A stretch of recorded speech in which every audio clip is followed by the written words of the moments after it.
My name is Rosella Crowder. I'm 18 years old, and this is for every daughter who was told she was being practical while her brother got called the future. 6 months ago, my mother burned my college applications in the kitchen sink while my father laughed at my SAT score. 1,470. Then he looked at me and said, "Save the money for your brother. Trevor's going D1. They thought that ended my future. It didn't. It just proved they had no idea who they were dealing with. Because by then, I'd already submitted every application online. They didn't know where I'd spent my summer. And they didn't know what my grandmother sealed inside the final letter she left behind before she died. By Thanksgiving, there were 22 people around our table. Trevor wore his football jersey like he was already famous. My mother poured wine. My father carved the turkey. And every person in that house acted like they already knew which child mattered more. Then the phone rang. My mother answered it, and I watched the color drain out of her face. "You mean my son?" That was the moment the lie my family had been living on finally began to split open. If you've ever been made to feel smaller inside your own home, stay with me. And if this story hits somewhere personal, you can tell me in the comments where you're watching from. But before I tell you what happened next, you need to understand how we got there. Let me take you back to the night it all started. May 15th, 2025, 7:30 in the evening. I was sitting at my desk upstairs when the SAT score email came through. I'd been refreshing my inbox every 10 minutes for 3 days. My hands were shaking when I clicked it open. 690 in math, 780 in verbal. I stared at those numbers for a full minute. My heart was pounding so hard I could feel it in my throat. It wasn't perfect. I knew kids who'd scored 1,500, 1,600. But it was good. It was really good. Good enough for the schools I'd been researching since freshman year. MIT Caltech, Stanford, Princeton.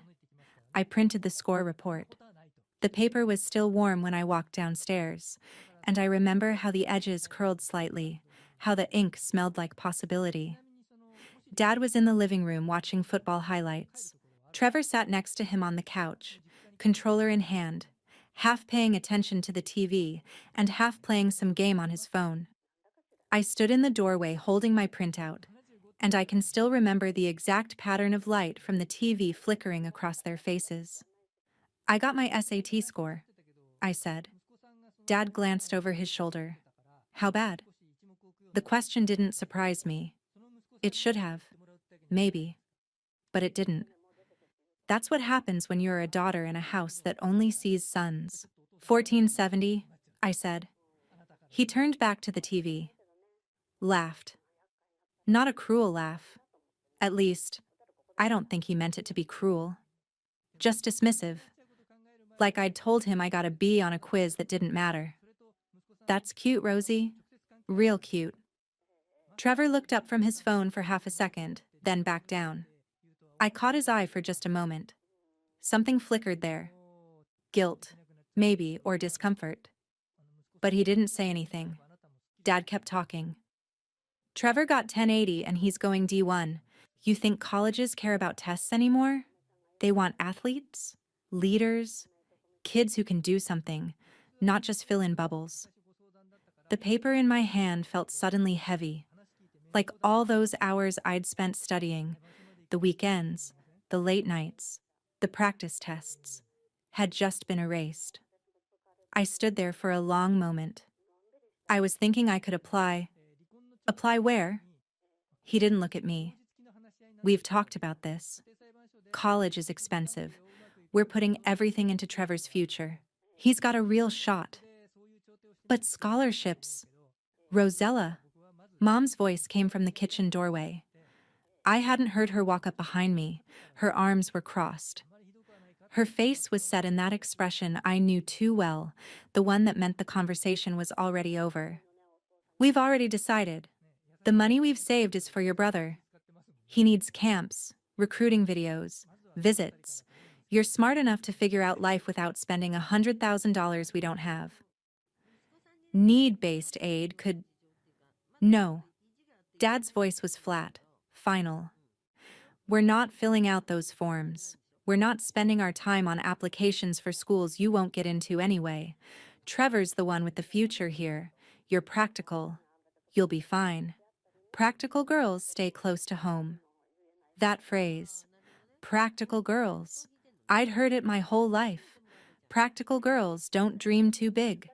Practical girls don't ask for too much. Practical girls make room for their brothers. That was it. Conversation over. Dad turned up the volume on the TV. Mom went back to the kitchen. Trevor still hadn't looked up from his phone. I walked back upstairs, put the score report in my desk drawer, closed it quietly. My hands were shaking, but not from excitement anymore. From something else, something colder. And then I opened my laptop. I'd been working on my college applications for 2 months. 8 schools. Common App was already filled out. Supplemental essays were done. I'd written about the telescope I built in 10th grade from a kit I bought with babysitting money. About the summer, I taught myself Python and built a program to track local weather patterns. About how I'd always looked up and wondered what it would take to build something that could go there. 2 days earlier, May 13th, 9:47 p.m., I'd hit submit on every single application. Online, digital, already sent. I pulled up my email and scrolled through the confirmations. Your application to MIT has been received. Application ID 2025-E A-09384. Thank you for applying to Caltech. Application ID 2025-EA-17839.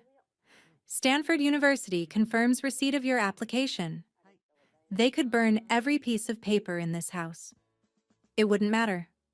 I closed my laptop and lay back on my bed, staring at the ceiling. There was a poster of the Andromeda Galaxy above my headboard. I'd put it up in 8th grade. Grandma Eleanor had bought it for me at a museum gift shop. She was the only one who ever asked what I wanted to be when I grew up. The only one who listened when I said aerospace engineer without laughing or changing the subject to Trevor's football stats. I thought about her a lot that night. She'd died 2 months earlier, March, just after my 17th birthday. Heart attack, sudden. Grandpa Dale found her in the garden, kneeling next to the tomato plants she'd been teaching me to grow since I was 7. At the funeral, he'd pulled me aside and pressed something into my hand, an envelope. Sealed. My name written on it in Grandma's precise handwriting. Your grandma wanted you to have this, he'd said. But not yet. She told me I'd know when it's time. I'd tried to ask what it was, but he just shook his head and walked away, tucking the envelope back into his jacket pocket. I didn't know then that the envelope would change everything. But that's the thing about the truth. It doesn't need you to know it's coming. It just waits. The next night, Mom came into my room while I was reading. She didn't knock, just walked in and saw the stack of envelopes on my desk. 8 of them, pre-addressed to 8 different admissions offices. I'd printed them out weeks ago, before I knew I'd be submitting online. They were backups, just in case. Relics from a version of this story where I still believed my parents might change their minds. She picked one up, turned it over. Looked at the return address. What is this? College applications. I thought we told you. I worked hard on them. I just wanted to... She didn't let me finish. She called Dad. Loud enough that I heard Trevor's footsteps stop in the hallway outside my room.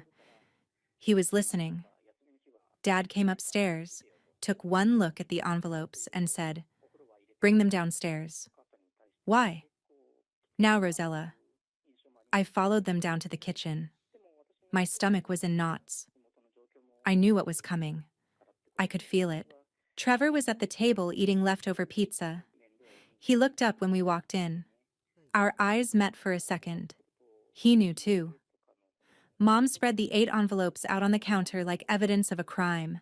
MIT, Caltech, Stanford, Princeton, Cornell, Carnegie Mellon, Georgia Tech, University of Michigan.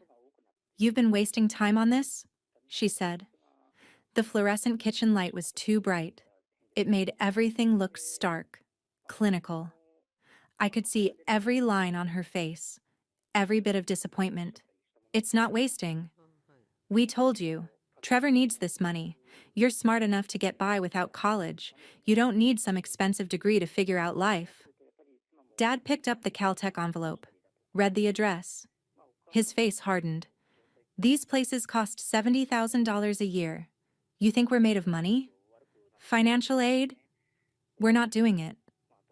He dropped the envelope back on the counter. "This is final, Rosella. You're going to have to accept that not everyone gets to go to college. Some people are built for it. Some people aren't. You're practical. That's a good thing. Practical girls stay close to home, get jobs, help their families. There's no shame in that." Mom gathered the envelopes into a pile. Her hands were steady, certain. She walked to the sink, turned on the faucet slightly, just enough to dampen the bottom of the steel basin. Then she dropped the envelopes in and pulled out a lighter. "Mom." She lit the corner of the MIT envelope. It caught fast. The orange flame spread to the others. I watched the paper curl and blacken. The addresses melted away. The ink ran like tears down the white paper before it all turned to ash. The smell hit me, that acrid, chemical smell of burning paper. It got in my hair, in my clothes. I can still smell it sometimes, even now, months later. "This is for your own good," Mom said, watching the flames. "You'll thank us later." Dad stood next to her, arms crossed. "Trevor's recruiting video cost us $6,800. We're investing in winners, not in fantasies." I looked at Trevor. He was staring at his plate, jaw clenched. Wouldn't meet my eyes. I wanted him to say something, anything. But he didn't. The envelopes burned down to ash, gray and black and curled at the edges. The smoke detector didn't go off. The ventilation fan above the stove pulled most of it out. Mom ran water over the ashes until they dissolved into gray sludge and washed down the drain. The sink made a hollow gurgling sound.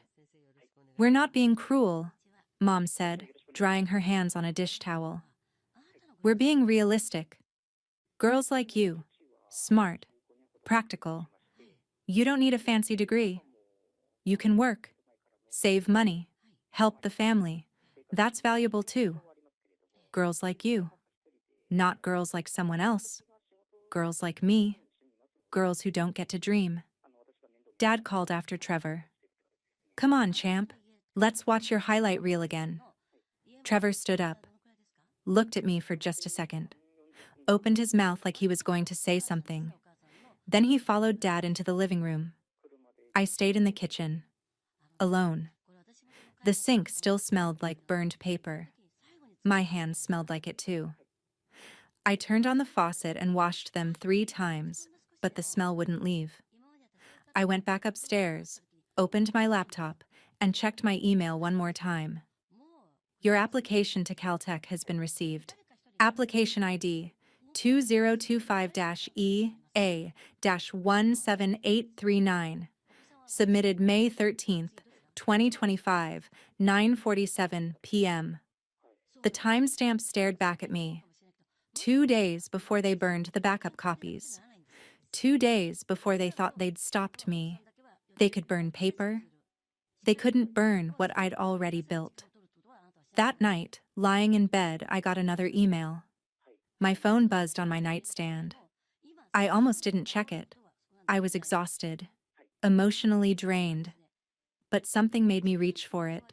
Subject line: NASA Marshall Space Flight Center. Internship decision. My heart stopped.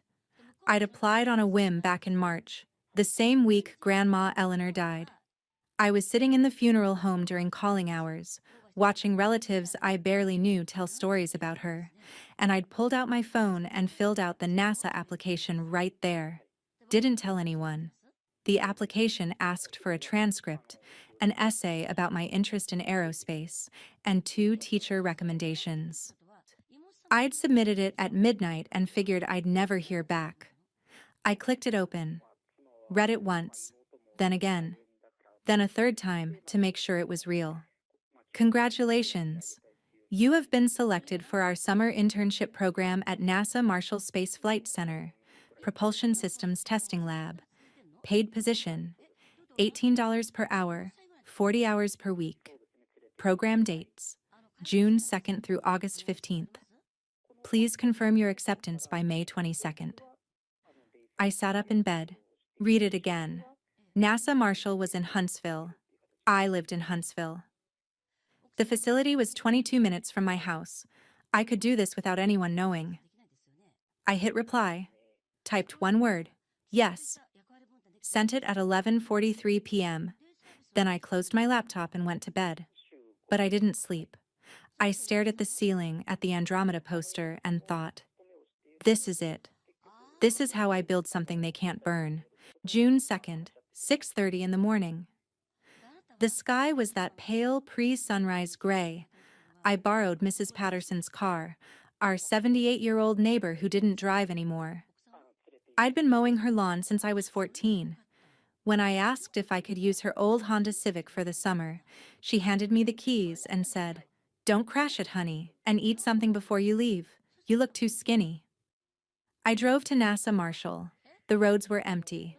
I had a granola bar in one hand and my phone in the other, GPS guiding me through streets I'd never taken before. When I pulled up to the security gate, my hands were shaking. I showed my ID. The guard checked a list, nodded, and waved me through. I parked in visitor parking.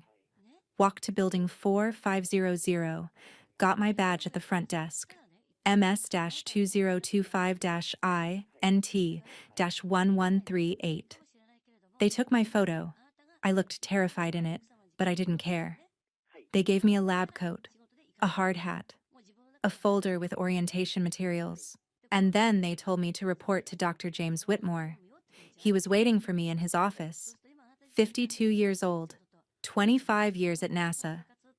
Graying hair, wire-rimmed glasses, coffee mug that said, "Failure is not an option, but it is data." He had a reputation for being brilliant and for not suffering fools.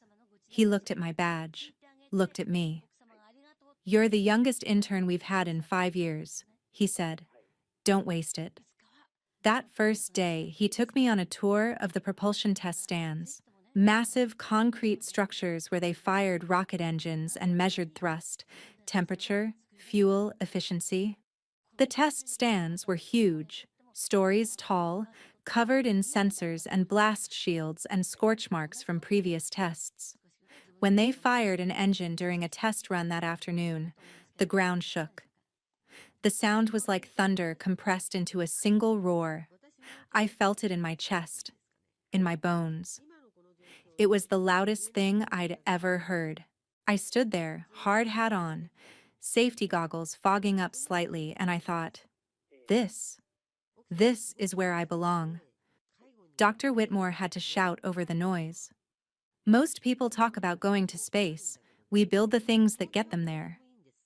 I worked 40 hours a week, Monday through Friday, 7 a.m. to 4 p.m. Test data analysis, computational modeling. I sat in on design reviews where engineers twice my age argued about nozzle angles and combustion chamber pressure. I learned CAD software, helped run simulations on propulsion efficiency. Every evening, I drove home around 6, parked Mrs. Patterson's car back in her driveway, walked into my house smelling faintly of machine oil and lab chemicals. No one ever asked where I'd been. The first week, Dad said, "Where were you?" I said, "Library." He said, "Good. Stay out of trouble." That was it. He went back to watching TV. Trevor had left for his quarterback camp in Florida the day after school ended. 2 weeks, $4,200. Elite QB Academy, they called it. When he came back in late June, the family threw him a welcome home dinner. Mom made his favorite, lasagna, garlic bread, Caesar salad. Dad asked him 100 questions about drills and footwork and what the coaches said about his potential. I sat at the table and ate quietly, listened to Trevor describe the camp. The way he talked, you'd think he was already being recruited by Alabama and Clemson, but I could see it in his eyes. The way they didn't quite meet Dad's when he answered. The way his voice got a little higher when he said, the coaches were really impressed. He was lying. Or at least exaggerating so much it might as well have been lying. Nobody asked about my summer. Not once. By week 4 at NASA, Dr. Whitmore gave me my own project, microthruster efficiency improvement. He handed me a folder of research papers, some of them decades old, some published just last year, and said, see what you can do with this. I spent 3 weeks running simulations, tweaking variables, testing configurations. I ran 47 different simulations, adjusting the nozzle angle by 0.3 degrees each time, testing fuel mixture ratios, modifying the thrust vector control algorithms. By week 8, I had results. A 12% efficiency improvement over the current standard design. It wasn't revolutionary. It wasn't going to change spaceflight overnight. But it was real. It was publishable. Dr. Whitmore looked at my findings and nodded slowly. This is good work, Rosella. This is publishable work. Most grad students don't produce results like this. I didn't tell him I was 17. Didn't tell him my parents had burned my college applications. Didn't tell him anything except what the data said. On August 10th, I checked my Caltech application portal during my lunch break. I was sitting in the NASA cafeteria, eating a sandwich I'd packed that morning, when the notification popped up. Your application is under final review. Early decision results will be available December 15th. I screenshotted it, saved it in a hidden folder on my phone labeled Recipes, so no one would accidentally find it. August 15th was my last day at NASA. Dr. Whitmore called me into his office before I left. We have something called the Pathways Program, he said. It's for students we want to keep long-term, internships during the school year, potential pathways to full-time positions after graduation. Are you interested? Yes, I said immediately. I'll put your name in. You should hear back by November. He shook my hand, told me I'd done exceptional work, told me not to let anyone convince me I wasn't capable of anything I set my mind to. I wanted to tell him that someone already had tried, that they'd burned my future in a kitchen sink and laughed about it. But I just thanked him and left. That night at dinner, Dad said, Trevor starts varsity next week. Big year ahead. This could be the year scouts really start paying attention. Mom said, Rosella, you should get a job. Something to help with bills. Retail, maybe. Or waitressing. I looked at her, set down my fork. I have been working. Where? Around. What? She didn't ask what I meant. Didn't ask for details. Didn't ask if I was okay or what I'd been doing all summer. Just nodded and went back to talking about Trevor's practice schedule. I checked my bank account that night. $7,200. 40 hours a week for 10 weeks at $18 an hour, minus taxes. I'd earned more this summer than they'd spent on Trevor's camp. Nobody knew. And somehow, that made it even better. September came. School started. Senior year. Trevor made varsity. Not as the starter. Brady Wilson was the senior quarterback, and he was good. Actually good. The kind of player who might get recruited by mid-tier D2 schools. But Trevor was on the roster. Backup? Third string, technically, but Dad didn't mention that part when he told people. Friday night, September 5th. First game of the season. The whole family went. Huntsville High versus Grissom. The stadium was packed. Small-town Alabama football, where Friday nights are religion. We sat in the bleachers halfway up. Mom brought a blanket even though it was still 80 degrees. Dad wore a Huntsville hoodie and a baseball cap. Trevor stood on the sideline in his jersey. Number 12. I watched him from the stands. He looked nervous, kept adjusting his helmet, kept looking at the coach. The game was a blowout. Huntsville led 35-7 by the fourth quarter. Brady Wilson had thrown 4 touchdowns. He was good. Really good. The kind of good that made Trevor's D1 potential look like a fantasy. The coach pulled Brady with 6 minutes left and put Trevor in. Garbage time. The game was already over. The score didn't matter anymore. Trevor ran 2 handoffs, both times just handing the ball to the running back. No decision-making required. Then he threw 1 incomplete pass, underthrew it by 5 yards.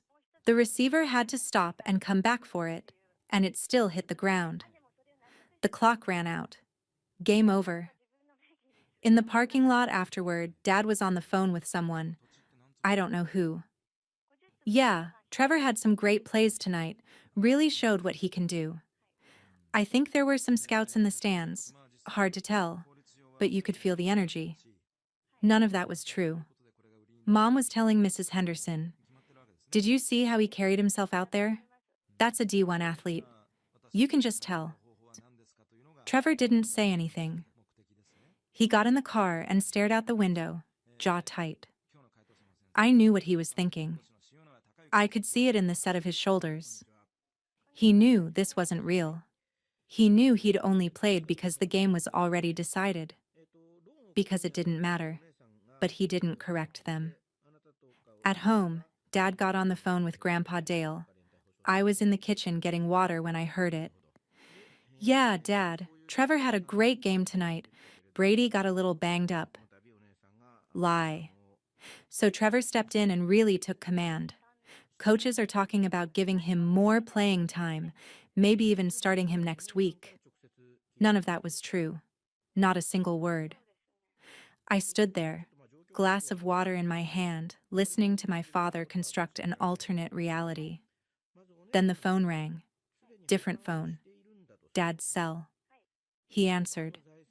"Hello? Yes, this is Mr. Crowder. About Trevor?" He paused. Listened. I could hear a tinny voice on the other end but couldn't make out words. "Uh-huh. Film. How much?"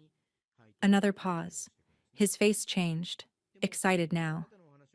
"That seems expensive, but..." "Yeah, I see. Every kid needs one these days."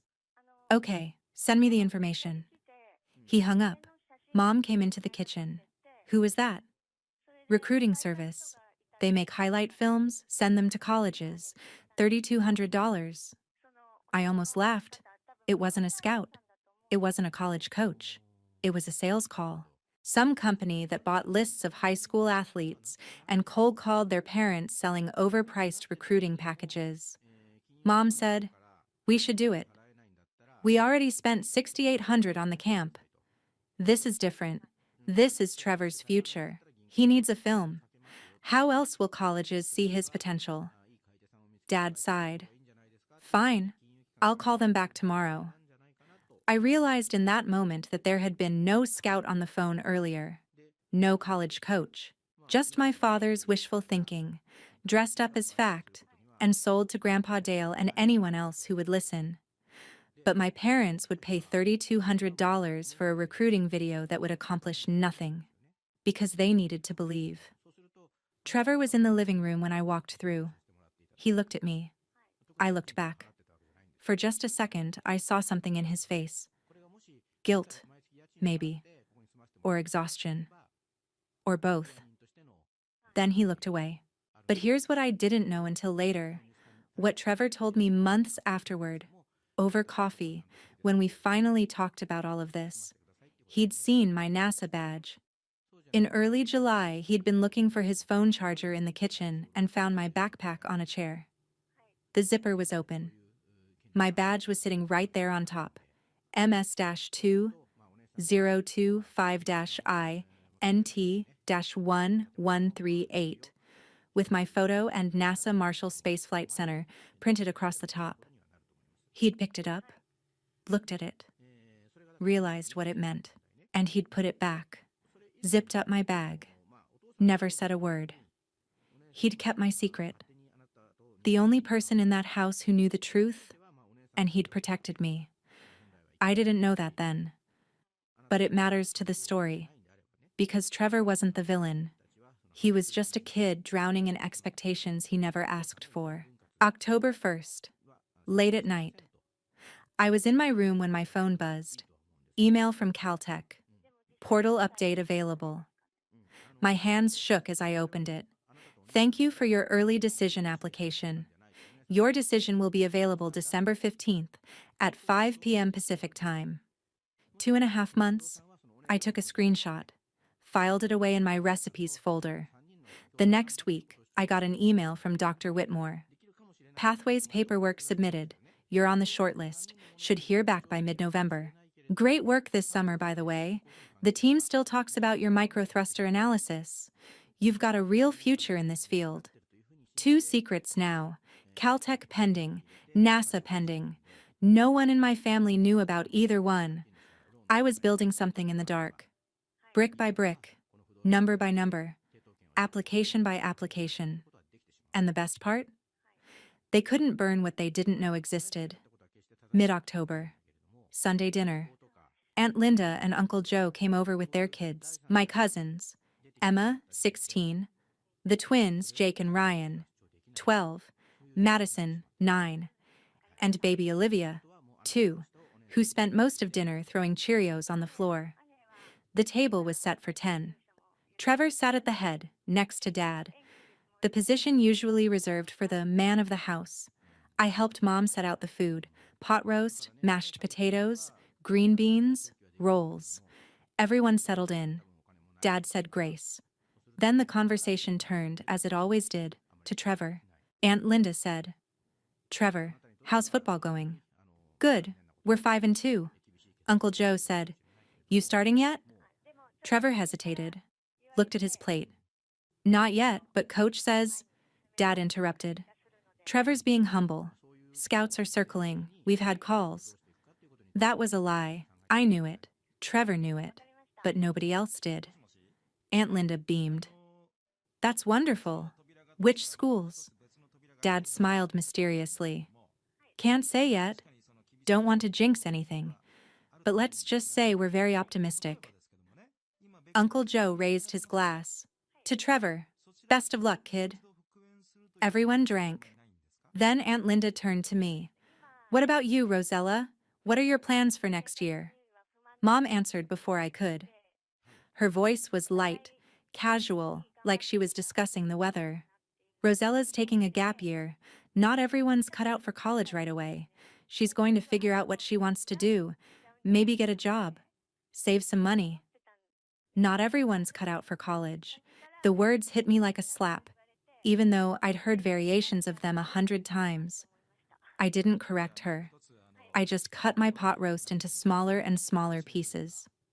Cousin Emma leaned over. She was sitting next to me, whispered, "But you're smart, right? I heard you got like a 1470 on your SAT. That's really good." I nodded. "Yeah." "So why aren't you applying to college?" Before I could answer, Dad's voice cut across the table. "Tests don't mean much anymore, Emma. Real world's about grit, about being able to perform under pressure. Some people are book smart. Some people are life smart." The implication was clear. I was book smart. Trevor was life smart. And life smart was better. Dad raised his glass again. "To Trevor. Built for greatness." Everyone drank. I didn't. I just sat there, fork in hand, thinking about the Caltech portal I'd checked that morning, thinking about Dr. Whitmore's email, thinking about the $7,200 in my bank account that no one knew existed. After dinner, I helped clear plates. Trevor was alone in the kitchen when I walked in with a stack of dishes. He looked at me. "I'm sorry," he said quietly. I set the dishes on the counter. "For what?" He glanced toward the dining room, where we could hear Dad laughing loudly at something Uncle Joe said. You know, I looked at him, really looked at him. He looked tired, thinner than usual. There were dark circles under his eyes. You okay? I asked. He shrugged. I'm fine. He wasn't. But I didn't push it. He picked up a dish towel, started drying the plates I'd just set down. You're going to do something amazing, he said. I don't know what, but you are. Then he walked away, dish towel still in his hands.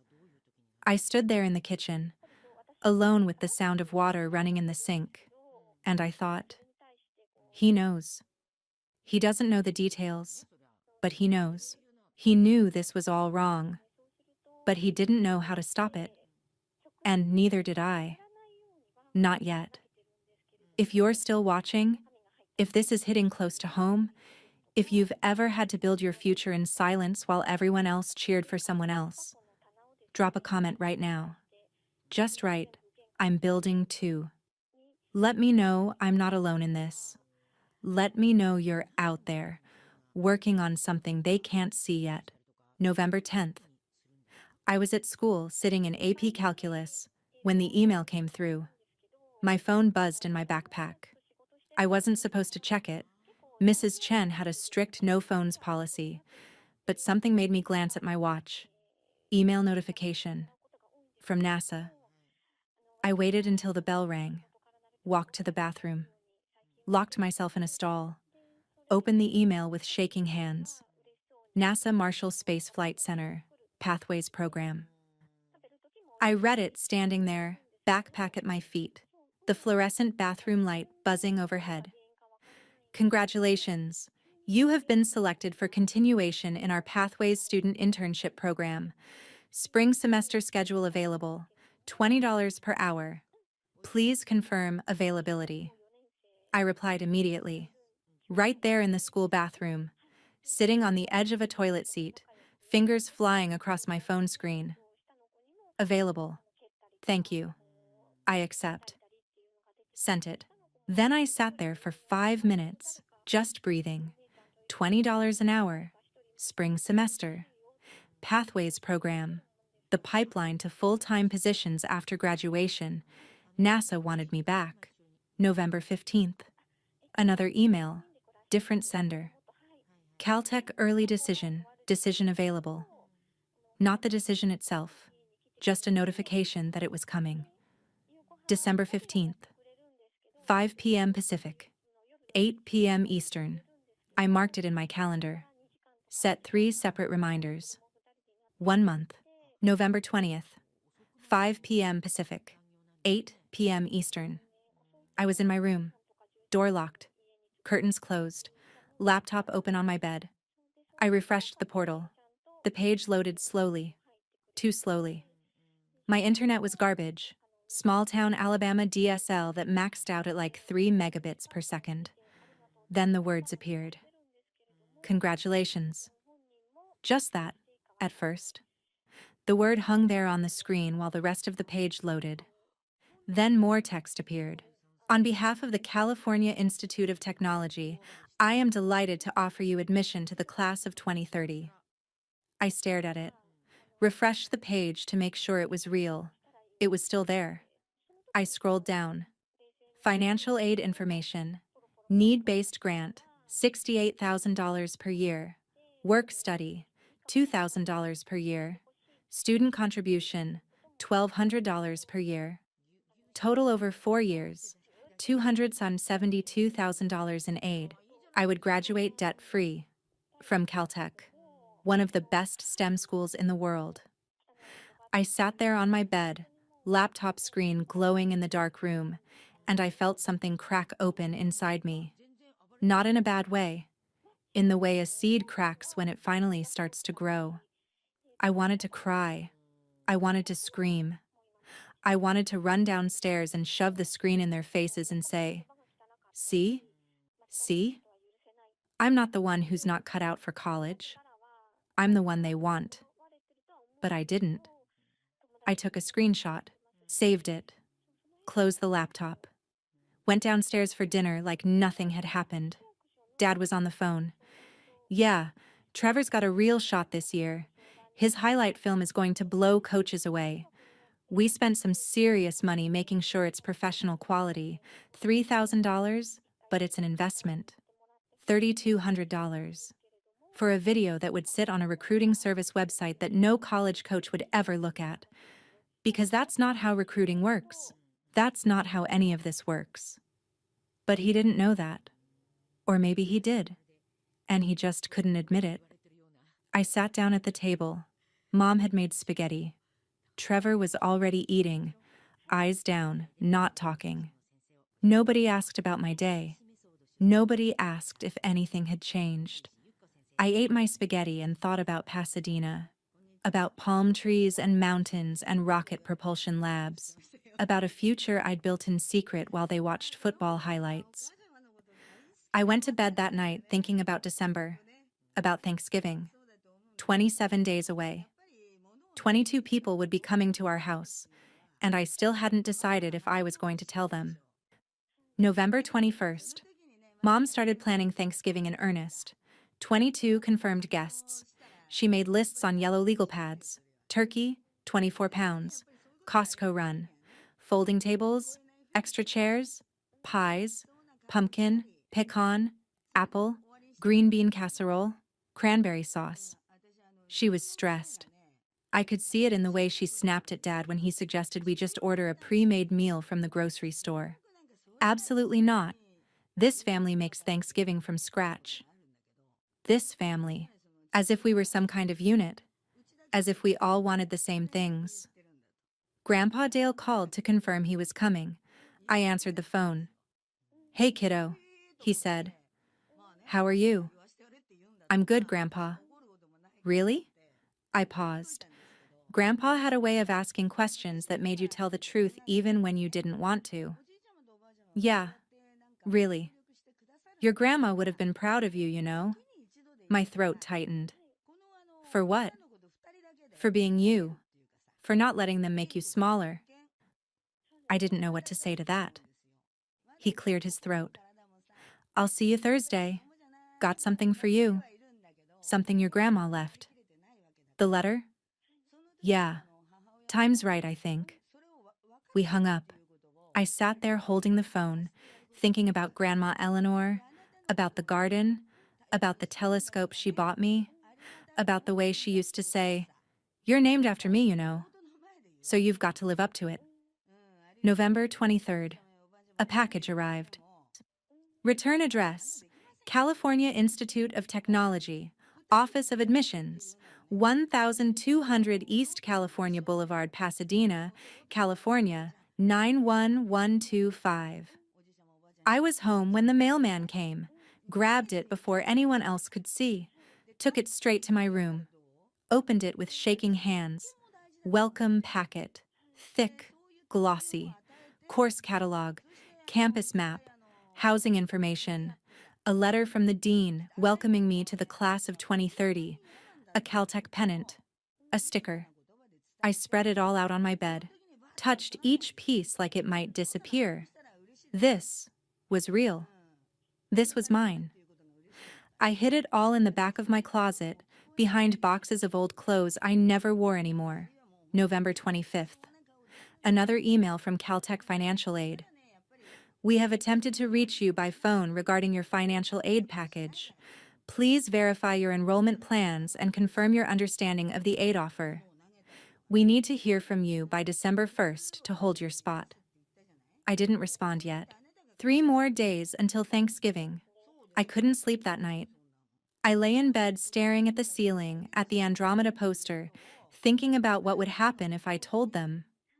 If I just walked downstairs right now and said it out loud. I got into Caltech, full ride, $272,000. I'm leaving in August.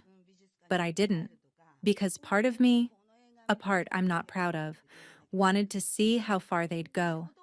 How long they'd keep pretending Trevor was the golden child. How long they'd keep pretending I didn't exist. I wanted them to say it in front of everyone, in front of Grandpa Dale, in front of Aunt Linda, in front of Mrs. Henderson, who used to be a guidance counselor and knew exactly what a 1,470 SAT score meant. I wanted them to say I wasn't college material in front of 22 witnesses, so I could prove them wrong in front of 22 witnesses. I'm not proud of that, but it's true. So I waited. November 27th, Thanksgiving, 7 a.m. I woke up to the sound of Mom already moving around downstairs, pots and pans clanging, the oven door opening and closing. I came down in my pajamas and started helping. Peeled potatoes, chopped celery, diced onions for the stuffing, made the stuffing from scratch. Bread cubes, broth, sage, thyme, the onions and celery I'd just chopped. My eyes watered from the onions, or maybe from something else. I'm not sure. Dad set up the tables. We had one long table that extended with 3 leaves. It could seat 14 when fully extended, plus 2 folding tables pushed against it. 22 seats total. He covered everything with matching tablecloths Mom had bought specifically for this. Coordinating napkins. Actual china, not paper plates. Grandma Eleanor's chair was left empty at one end of the long table. Dad set her framed photo on the table next to the empty seat. 8 by 10. Her in the garden, smiling, holding a tomato she'd just picked. Mom put flowers around the frame, white roses, Grandma's favorite. She teared up looking at it. She would have loved this. I looked at the photo, at Grandma's smile, and I thought, she did love this, but not the way you think. She loved the people. She loved me. She loved truth. And she knew none of you were telling it. 10 a.m. Trevor came downstairs wearing his Huntsville High football jersey. Number 12. Name Crowder across the back. Dad grinned when he saw it. Perfect. Show them who you are, son. Trevor nodded but didn't say anything. He looked pale, tired. You okay? I asked him. He glanced at me. Yeah, just nervous. You know. Family. I did know. Noon. Guests started arriving. Grandma and Grandpa Martinez first. Mom's parents. She hugged them, cried a little. Her mother was kind but distant. Her father barely acknowledged me, went straight to Dad, and started talking about Alabama football. Then Aunt Linda, Uncle Joe, and the kids. Emma hugged me and whispered, I'm rooting for you, whatever you're doing. I didn't know what she meant by that, but it felt good to hear. Uncle Rick, Dad's younger brother, works at a car dealership, loud and friendly. The Hendersons, Mr. and Mrs. Henderson, retired teachers from next door. Mrs. Henderson had been a guidance counselor for 30 years. She hugged me and said, How's senior year treating you? I said, Good. She said, Applied anywhere yet? I said, We'll see. And finally, Grandpa Dale. He was the last one through the door. 79 years old, still strong, still sharp, wearing a button-down shirt and slacks, clean-shaven, hair combed. He hugged Mom, shook Dad's hand, hugged Trevor and whispered something I couldn't hear. Then he came to me. He held me for a long time, longer than usual. His arms were strong. He smelled like Old Spice and coffee. When he pulled back, he whispered, You okay? Always, Grandpa. He looked at me like he didn't quite believe me, like he could see something I was trying to hide. Your grandma left me something for you, he said quietly. I'll give it to you after dinner. It's time. My heart jumped. What is it? He just shook his head, patted my shoulder. Later. 1 p.m. Everyone gathered in the living room. Football on TV, Dallas versus Washington. Dad held court, sitting in his recliner, holding a beer, talking about Trevor's season. Incredible year, Dad said to Uncle Joe. Trevor's really come into his own. Coaches from 3 schools have reached out personally. Uncle Joe leaned forward. Which schools? Dad smiled, took a sip of beer. Can't say yet. Don't want to jinx anything. But let's just say we're fielding some very interesting calls. It was all bullshit. Every word.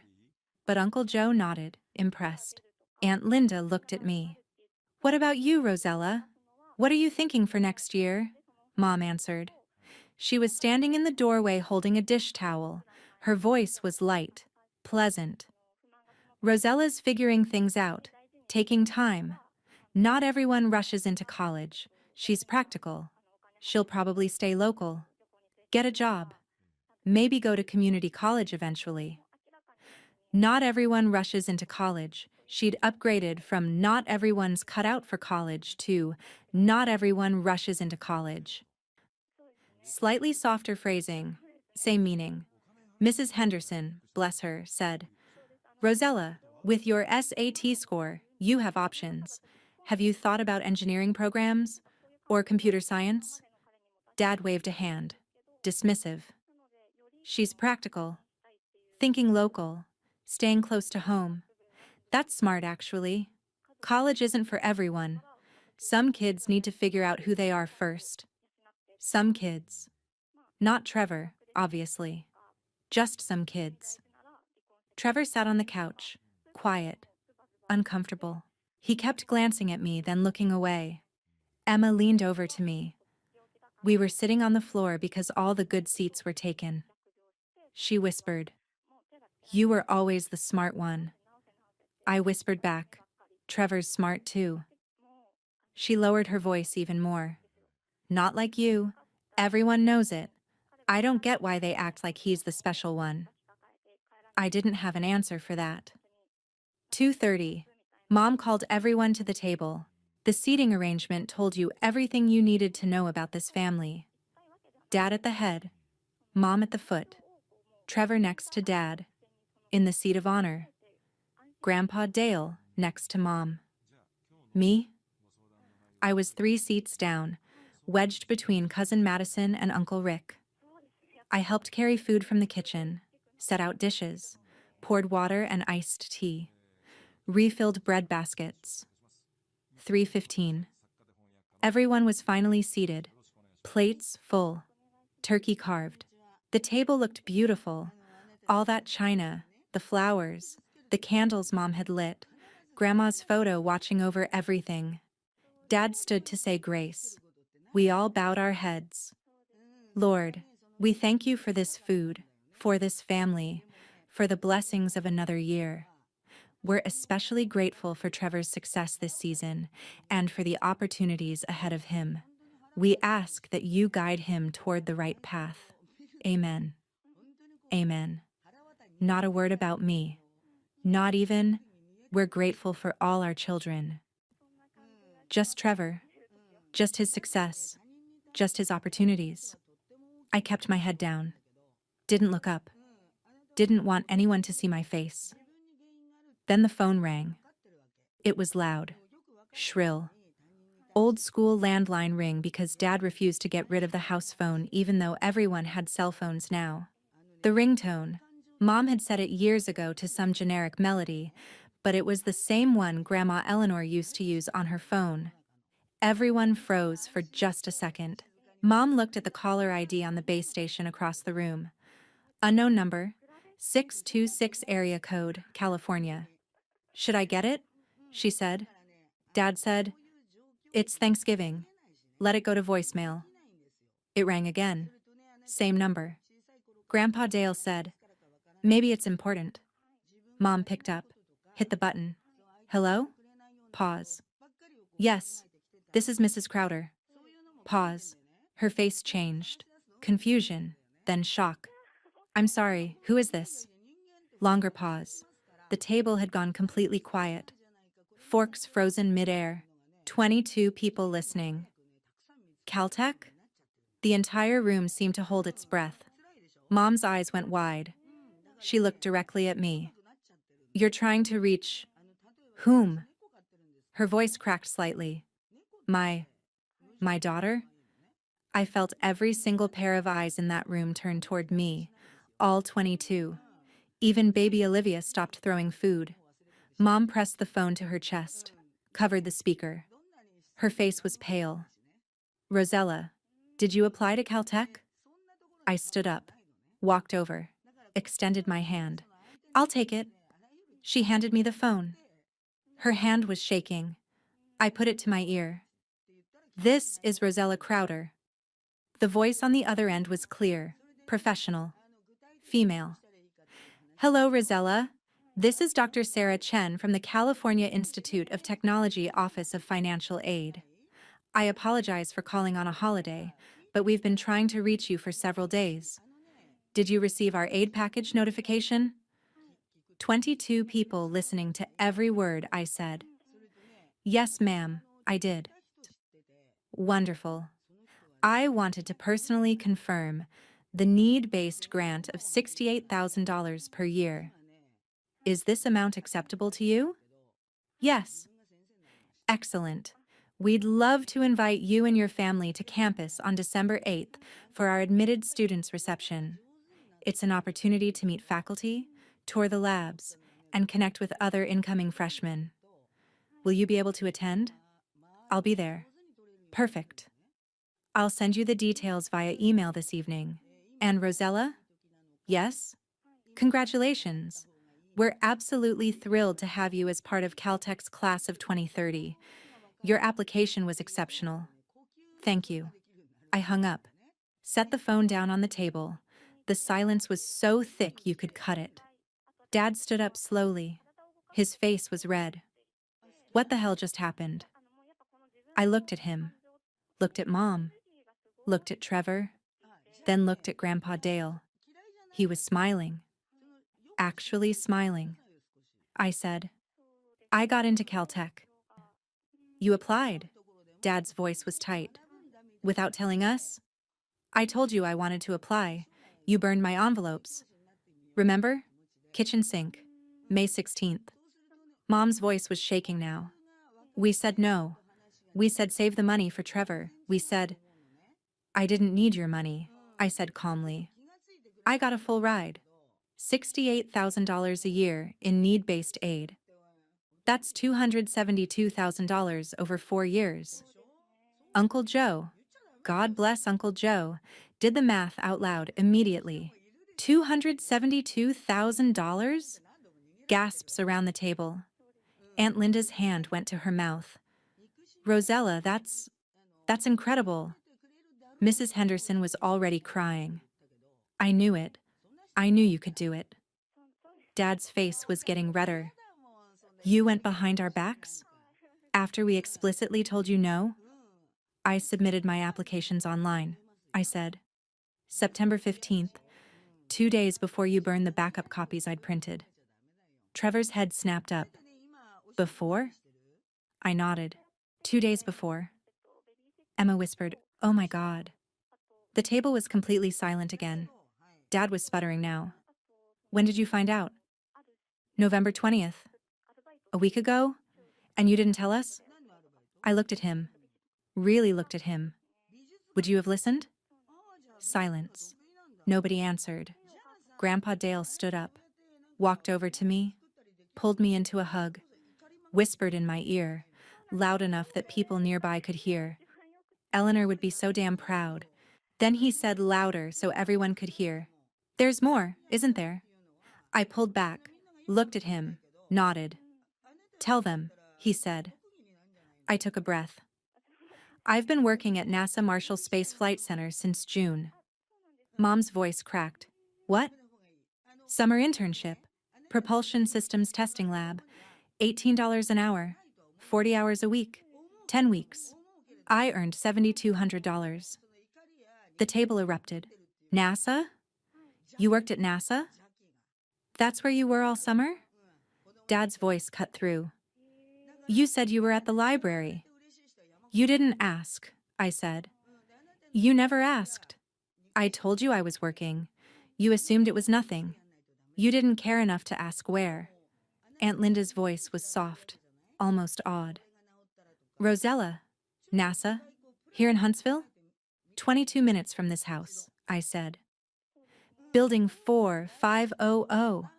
Propulsion Systems Testing Lab. Dr. James Whitmore was my supervisor. I drove there every morning, came home every night, parked in Mrs. Patterson's driveway so you wouldn't see the car. No one asked where I'd been. Mrs. Henderson put both hands over her mouth. Rosella, honey, NASA internships are incredibly competitive. Hundreds of applicants for every spot. I know. And you got one. At 17. Yes, ma'am. Uncle Joe said, but that's... Rosella, that's huge. That's career-making. NASA Pathways. That's the pipeline to full-time jobs after graduation. I nodded. They invited me back. Spring semester. $20 an hour. Grandpa Dale was still standing next to me. He put his hand on my shoulder. Tell them about your project. I looked at him. How did you know about that? He smiled. Your grandma and I didn't raise a fool. I called Dr. Whitmore last week. Asked him about you. He told me everything. My throat tightened. You called him? I had to know what you were up to. He said you're one of the most talented students he's ever worked with. Said your microthruster efficiency analysis was publishable. Said you ran 47 simulations, improved efficiency by 12%. Said you have a future in aerospace if you want it. I felt tears starting. Pushed them back. Dad's voice was hollow now. You worked at NASA. You got into Caltech. You did all of this. Without us. I did it despite you. I said quietly. Mom was crying now. Full tears running down her face, mascara starting to smudge. Trevor stood up. His chair scraped against the floor. Everyone looked at him. I'm sorry, he said. His voice was shaking. Dad said, sit down, Trevor. This isn't about you. Yes, it is. Trevor's voice got louder, stronger. It's about all of us. It's about what we did to her. Dad stood up too now. Trevor, don't... You spent $10,000 on me, Trevor said, cutting him off. Camps, recruiting videos, film services, training sessions, new cleats. That QB academy that was supposed to get me recruited. All of it. The table was frozen. Trevor's voice cracked. I'm backup quarterback. I've played 12 snaps all season, 12. All in garbage time. All in games that were already over. No scouts, no offers, not even community colleges, because I'm not good enough. I'm not D1. I'm not even D2. I'm barely varsity. Dad's face was white now. Trevor. She did this on her own, Trevor said, looking at me. While you paid for my fake future. She got into Caltech. She worked at NASA. She earned money. She did everything right. And you... His voice broke. You told her she wasn't college material. You told her to stay home. You burned her applications in front of me and made me watch. He was crying now. Actually crying. You wanted me to be something I'm not so bad that you couldn't see she was already flying. He turned and walked out of the room. Nobody moved. Nobody spoke. I could hear him in the other room. Crying. Then the phone rang again. This time, it was Grandpa Dale's cell phone. He pulled it out of his pocket. Looked at the screen. It's Martin Brooks, he said. Mom's voice was barely a whisper. Who? Your mother's estate attorney. Dad sank back into his chair. Grandpa answered. Martin. Yes. Right now? Pause. All of them are here. He looked at Dad. Yes. Richard too. He hung up, dialed back, put the call on speaker, set the phone on the table next to Grandma Eleanor's photo.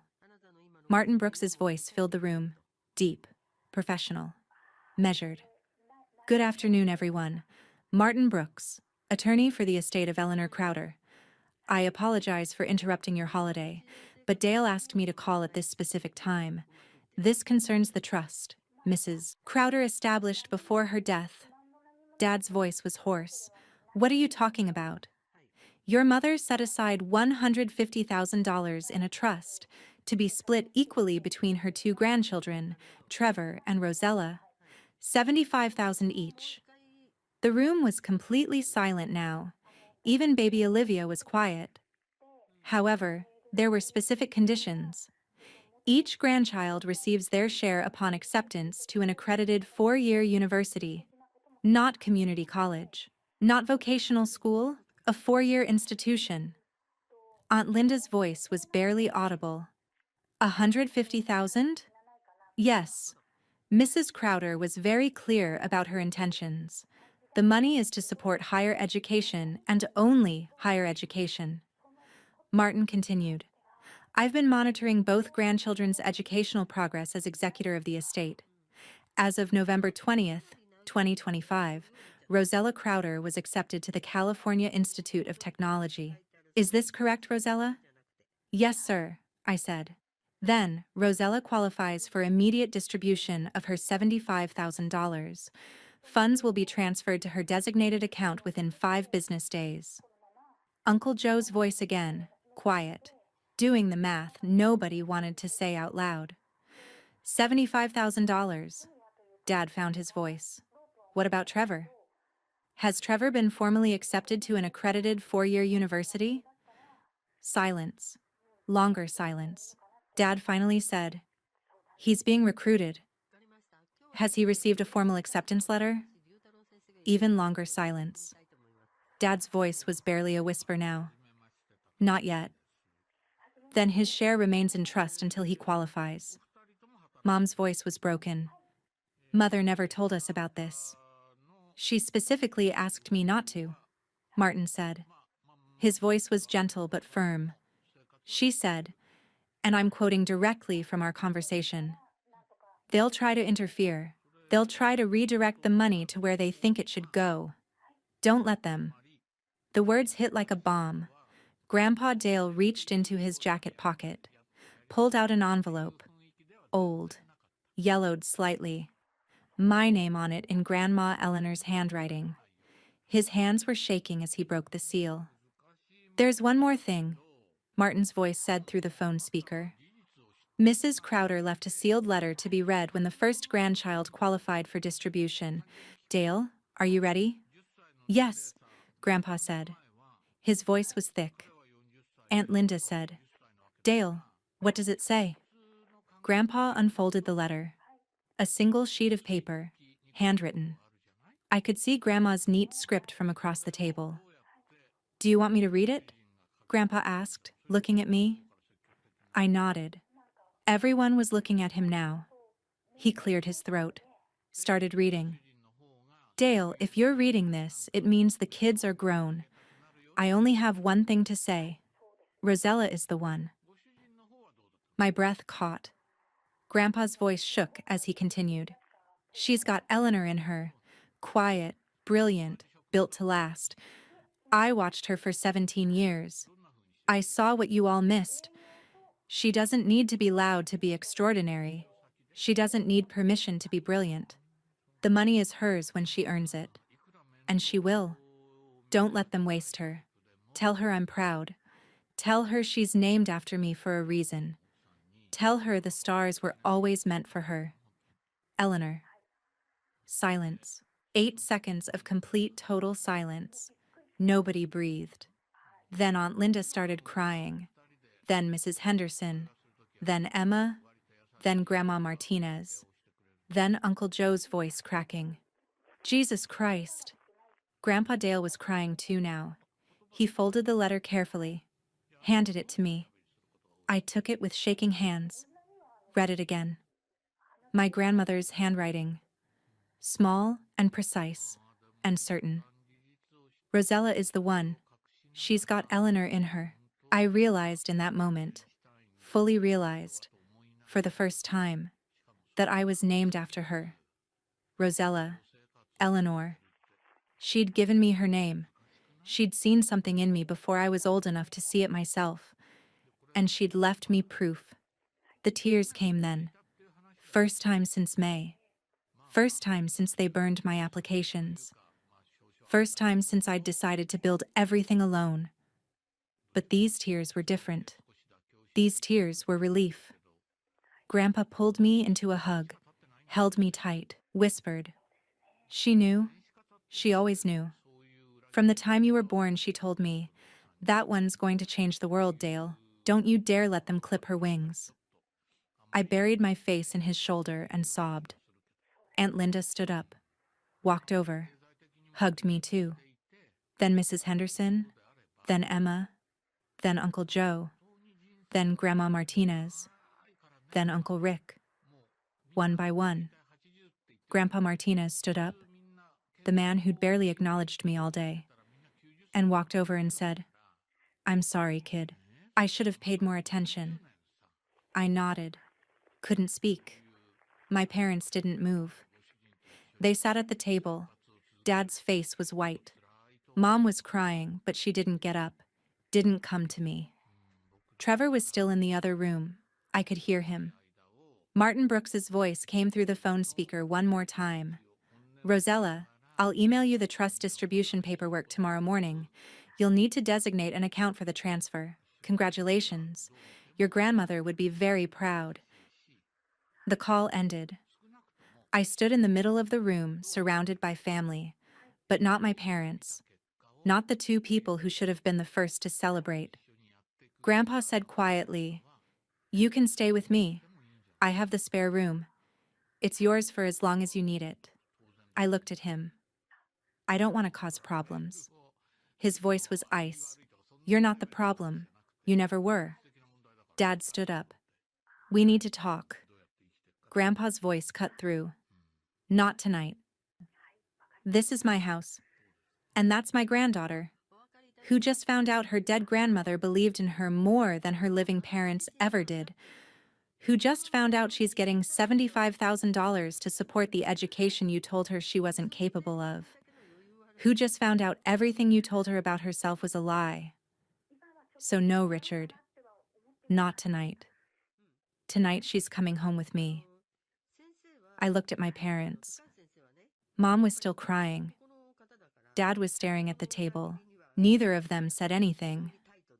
I went upstairs, packed a bag, everything I needed. Laptop, clothes, toothbrush, the Caltech welcome packet from the back of my closet, the NASA badge I'd hidden in my desk drawer. Came back down. Trevor was sitting on the bottom step, face red, eyes swollen. I'm sorry, he said again. I sat down next to him. It's not your fault. I saw your NASA badge, he said quietly. In July, I found it in your bag. I knew what you were doing. I should have said something, should have defended you, but I didn't. You were protecting me, I said. By not telling them, you kept my secret. He looked at me. I was protecting myself. I didn't want to be the one who wasn't special anymore. You are special, Trevor, just not the way they wanted you to be, and that's okay. He nodded, wiped his eyes. What you did, building all of that in secret, that's the bravest thing I've ever seen. I hugged him. He hugged back. Then I walked to the door. Grandpa was waiting. I walked past my parents. Didn't say anything. Didn't look back. We drove to Grandpa's house in silence. When we got there, he showed me to the spare room. It was exactly as I remembered. Clean, quiet. Pictures of Grandma Eleanor everywhere. On the dresser. On the walls. Her smile watching over everything. Get some rest, Grandpa said. I set my bag down, looked at the photos. Grandma Eleanor smiling, holding me when I was 3 years old, both of us covered in flour from making cookies. Teaching me to plant tomatoes when I was 7, both of us kneeling in the dirt. Standing next to my telescope when I was 15, her arm around my shoulders, both of us looking up. She'd seen me, when no one else did. Before I even knew what I was becoming, she'd seen it. I lay back on the bed, closed my eyes. For the first time in 6 months, I felt like I could breathe. The next week was strange. My parents called 14 times in the first 3 days. I didn't answer. Let every call go to voicemail. They left messages. We need to talk. This is ridiculous. You're being dramatic. You can't just leave. I deleted them all. December 1st. Martin Brooks emailed the trust distribution paperwork. I signed it electronically. Designated my bank account for the transfer. Sent it back within an hour. December 3rd. I was sitting in Grandpa's kitchen eating breakfast when I checked my bank account. The number made me choke on my cereal. $82,200. My summer earnings.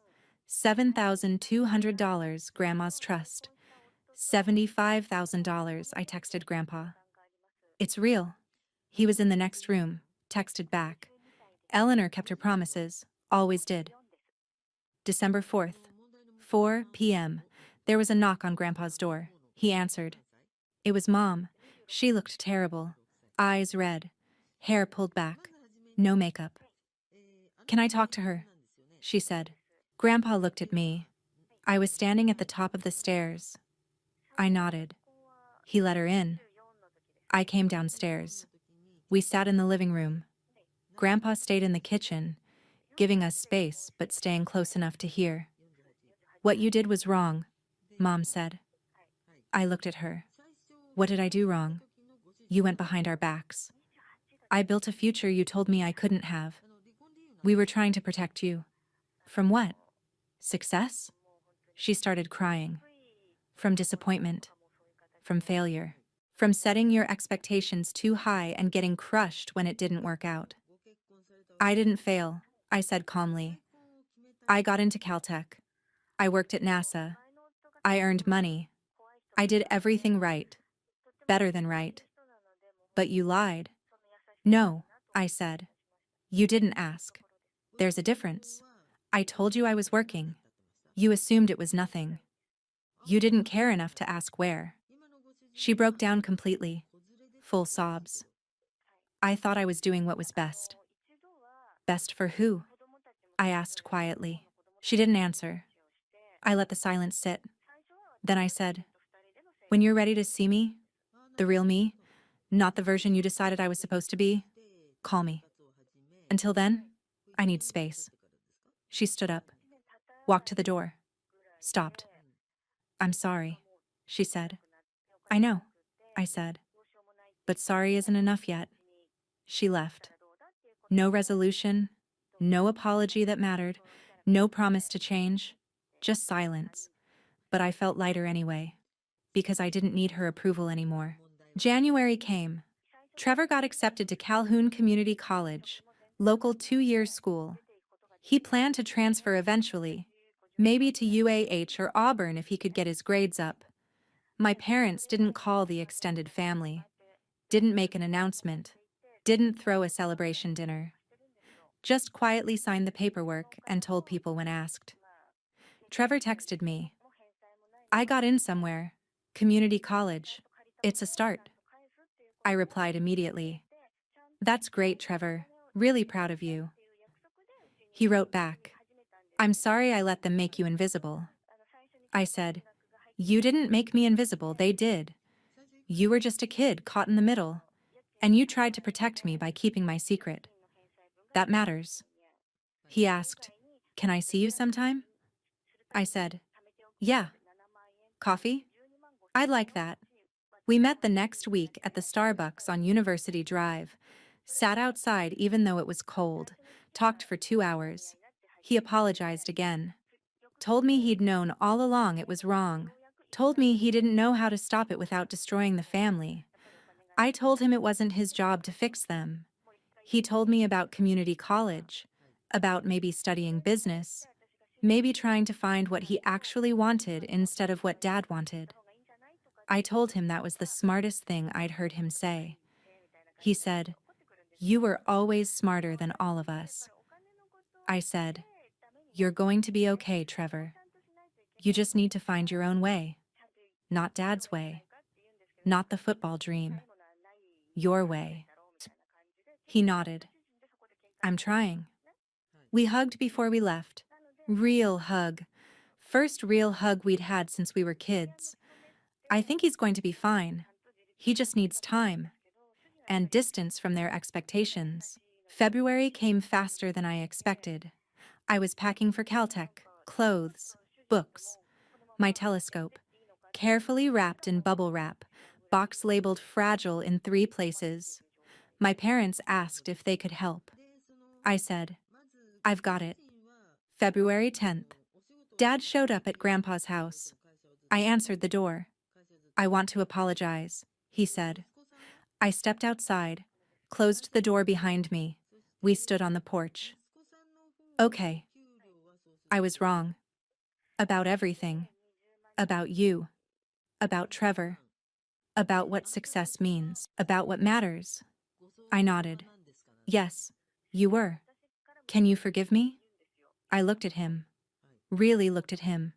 He looked older, smaller somehow, like something had broken inside him. Eventually, I said, but not today. Not yet. What do you need? I need you to earn it, the way I earned everything. Prove you see me. Not the version you wanted. The version that's standing here. The daughter who got into Caltech. Who worked at NASA. Who built a future you tried to burn. He flinched. I didn't mean... Yes, you did, I said. You meant it when you said it. You meant it when Mom lit the match. You believed it. You believed I wasn't worth investing in. You have to own that before we can move forward. He didn't say anything. I said, if you want a place in my future, you have to earn it. Just like I did. Then I went back inside and closed the door. Grandpa was standing in the hallway. He nodded once. She'd be proud of that, he said, touching the framed photo of Grandma Eleanor on the wall. I smiled. I know. February 15th. Moving day. Grandpa and I loaded everything into his truck, drove to the airport together. Before I went through security, he hugged me. You're going to do great things, kid. Thanks, Grandpa. And Rosella? Yeah? Your grandma was right. You've got Eleanor in you. Quiet. Brilliant. Built to last. You're going to do things she only dreamed about. But she'll be watching. So will I. I hugged him again. Harder this time. Then I walked through security. Didn't look back. On the plane, I opened my laptop, looked at the Caltech acceptance letter one more time. Welcome to the class of 2030. 3 weeks later, I was sitting in my dorm at Caltech, room 237 in Blacker House. Looking out the window at the San Gabriel Mountains, the California sun making everything look golden and possible. Thinking about Grandma Eleanor, about the letter, about the garden and the telescope, and the way she used to say, "You're named after me, you know, so you've got to live up to it." My parents had sent a few texts since I'd left. Tentative, apologetic. We're proud of you. We miss you. Can we visit? I'd responded. Briefly, politely. Thank you. I miss Grandpa. Maybe in a few months. But I hadn't forgiven them yet. Maybe I would someday. Maybe I wouldn't. That was up to them now. They'd spent 17 years investing in the wrong child, building up the wrong future, burning down the right one. And when the truth finally came out, at a Thanksgiving table, in front of 22 witnesses, over the phone from Caltech and from beyond the grave, they had to sit there and watch everything they'd built collapse. I didn't need their approval anymore. I didn't need their money. I didn't need them to see me, because I'd already built something they couldn't touch. And Grandma Eleanor had seen it all along. She'd left me her name, her letter, her love, her money. She'd left me proof that I wasn't invisible. I'd never been invisible. They just weren't looking. But I was done waiting for them to look. I was done being practical. I was done making myself smaller so someone else could feel bigger. I was Rosella Crowder, named after Eleanor. Quiet, brilliant, built to last. And the stars? They were just getting started with me. If you've ever had to build your future in silence because your family couldn't see your worth, if you've ever been told you're just being practical while someone else got called the future, drop a comment right now. Tell me what you're building. Tell me what they couldn't burn. Because you're not invisible. You never were. They just weren't looking. But I see you. And so do the people who matter.